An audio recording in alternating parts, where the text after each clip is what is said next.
নমস্কার, দীপা স্টার্লিং চ্যানেলে আপনাদের সবাইকে স্বাগত। আজকে আমি রুই মাছের একটি অসাধারণ স্বাদের রেসিপি বানাবো। দৈনিক একই রকম ঝোল ঝাল কালিয়া খেতে ভালো লাগে না, সেই সময় বানিয়ে নিতে পারেন রুই মাছের গঙ্গা যমুনা রেসিপিটা। অসাধারণ লাগে খেতে, আর যারা টক খেতে ভালোবাসেন তাদের তো খুবই ভালো লাগবে। চলুন দেখে নেওয়া যাক এই রেসিপি বানানোর ভিডিওটা। রুই মাছের গঙ্গা যমুনা বানাবার জন্য আমি এখানে 5 পিস রুই মাছ নিয়েছি। এই মাছের টুকরোগুলো এখন নুন হলুদ মাখিয়ে নেব। নুন হলুদটা মাছগুলোতে ভালো করে মাখিয়ে নেব।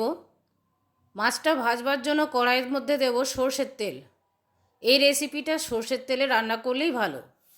তেলটা ভালো মতো গরম হয়ে গেছে, এবারে মাছগুলো দিয়ে দেব। কড়াইয়ের মধ্যে মাছ ভাজতে গেলে তেলটা যখন খুব বেশি গরম হয়ে যাবে, তেল থেকে ধোঁয়া উঠবে, তখন মাছগুলো দিতে হবে। তা না হলে মাছগুলো কড়াইয়ের মধ্যে আটকে যাবে। মাছের পিসগুলোর ওপরের কালার চেঞ্জ হয়ে গেছে, তার মানে মাছগুলো ভাজা হয়ে গেছে এক সাইড। এবারে আরেক সাইডটা উল্টিয়ে দেব। সব মাছগুলোই উল্টিয়ে দিলাম। এই রেসিপিটা বানাবার জন্য মাছগুলো খুব কড়া করে ভাজবো না। মাছ বেশি কড়া করে ভাজলে মাছের টেস্ট নষ্ট হয়ে যায়, আর মাছটা শক্তও হয়ে যায়। মাছগুলো ভাজা হয়ে গেছে, তুলে নেব। এই তেলের মধ্যে ফোড়নে দেব হাফ চামচ গোটা সর্ষে। সর্ষেগুলো ফুটতে শুরু করেছে, এর মধ্যে দেব 4টে চেরা কাঁচা লঙ্কা। কাঁচা লঙ্কাগুলো একটু ভেজে নিলাম। এই রেসিপিতে আমি পেঁয়াজ ব্যবহার করব না।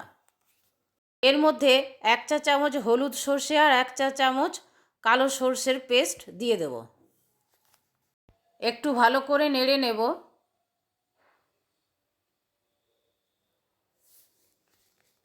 এর মধ্যে দেব একটু জল। জলটা মিশিয়ে নেব। দেব স্বাদ মতো নুন,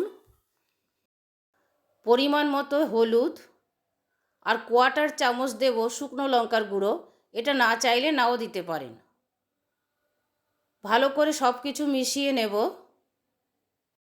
ভেজে রাখা মাছগুলো এর মধ্যে দিয়ে দেব। লো ফ্লেমে ঢাকা দিয়ে 5 মিনিট রান্না হতে দেব। কড়াটা অন্য একটা ওভেনে শিফট করে দেব। এবারে ওই ওভেনের মধ্যে একটা প্যানে দেব কিছুটা সর্ষের তেল। খুব বেশি দেব না তেলটা।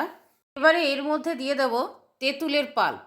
তেঁতুলটা আগের থেকে ভিজিয়ে রেখে পাল্পটা বের করে রেখেছিলাম। লো ফ্লেমে তেঁতুলের পাল্পটা রেডি করে নেব।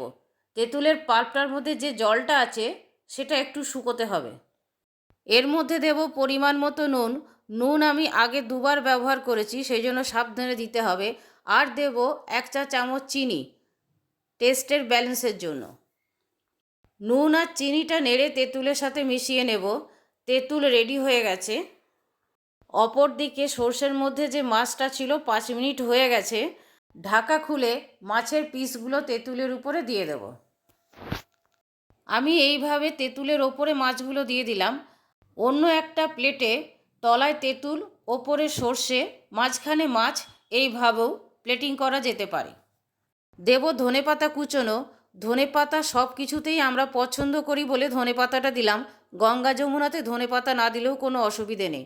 গ্যাস অফ করে ঢাকা দিয়ে দেব 5 মিনিটের জন্য, তারপরে প্লেটিং করব। 5 মিনিট পরে ঢাকা খুলে একটা প্লেটের মধ্যে মাছগুলো তুলে নেব। এক সাইডটা থাকবে তেঁতুলের পোর্শন, আর আরেক সাইডটা থাকবে সর্ষে দেওয়া ঝালের পোর্শন। আমি কয়েকটা মাছের পিসে ওপর থেকে তেঁতুল লাগিয়ে দেব। এইভাবে আপনারাও বানিয়ে নিতে পারেন একটু অন্যরকম রেসিপি, টক ঝাল রুই মাছের গঙ্গা যমুনা। আমার এই টক ঝাল রুই মাছের গঙ্গা যমুনা বানানোর রেসিপিটা আপনাদের কেমন লাগলো কমেন্ট করে কমেন্ট বক্সে জানাবেন। ভালো লাগলে প্লিজ একটা লাইক করে দেবেন, শেয়ার করবেন, আর সাবস্ক্রাইব করে বেল আইকনটা টিপে দেবেন পরবর্তী নোটিফিকেশনের জন্য।